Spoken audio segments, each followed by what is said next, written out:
We'll work together on this one. Yeah. Tag teaming. Yeah. The double team. Double team with Balz. Yeah. Okay. You make it sound so wrong, Dylan. But it sounds so right. Sounds so, yeah. You good? Yeah. Awesome. Alright, this is completely irrelevant to you guys as a band, but I saw you guys from Scranton. I gotta ask, have you ever tried tracking down any of those office location sites? Actually, a lot of them are real. Like, a lot, it's not filmed in Scranton, obviously, but like they always reference like places like Garrity's Supermarket, which is real. I mean, Froggy 101 sticker, like it's like on I forget who's Lois's desk maybe, but that's real. That's our country radio station, or like the pubs and stuff. They're all mostly real. And like I used to live right across the street from a bar. It's called Andy Gavin's that they talk about, and I used to live right across the street. That's awesome. It's like most of it's real, but it's not filmed there. So yes. A lot of people hear a lot of a mixture of gothic rock and metalcore in your sound. Where did you guys get your influences from? I mean, everywhere. I mean, you name it. Movies, music, you know. Well, a lot. I feel like a lot of our sound is based off of movies. A lot of people don't like say bands and all this stuff, but the big thing for us is like, you know, horror movies and like, yeah, there's bands like, you know, Bleeding Through, Slipknot, Manson, Rob Zombie, Soilwork, stuff like that. But I feel like we get the most of our stuff from, you know, life itself and movies. I feel like those are huge movie dudes, big time. Very cool.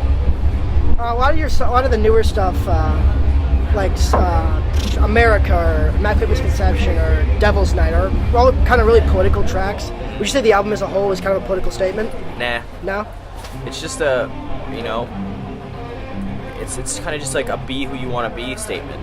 That's it. We don't push politics or anything government. It's just we just want to push that you should be whoever you want to be and don't listen to anybody else. Like, don't judge a book by its cover, you know, that kind of thing. That's what we want to push, you know. Everyone's like, are you a religious band? Are you not? Are you a satanic band? Are you this band? Like, no, we're just trying to push that you can be whatever you want to be and people should accept it. And that's it. The reception from fans and critics alike to your live show and your music has been really positive. What allowed you guys to develop and become this really stand-out band? Honestly, I don't know. I guess the fans. What else puts you here? There's nothing else. I mean, we don't have a huge major label pushing us or anything. It's, I mean, 80 to 90% of it's fans, you know, and those kids that keep coming back or buying our record or buying our merch or, you know, talking to this person, talking to that person. Like, I feel like now it's just no one buys records. It doesn't matter anymore. So like, big time, it's word of mouth. That's all it is. And it's like if it wasn't for the kids or like, I mean, now like with our fans and growing with the older people, you know, it's word of mouth. You're at work, you're telling your friends about this or your parents about that or this, that. I feel like the fans have really made us who we are. What's it like to see that people are really believing in the work you guys are putting out? It's surreal. Like, you wouldn't think a band like us from a small...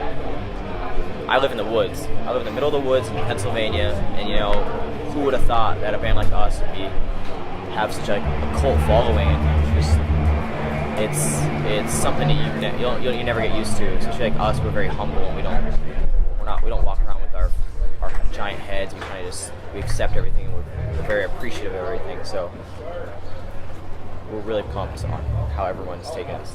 Very cool. My last question for me. You guys are touring your first time at Mayhem with like legends like Rob Zombie.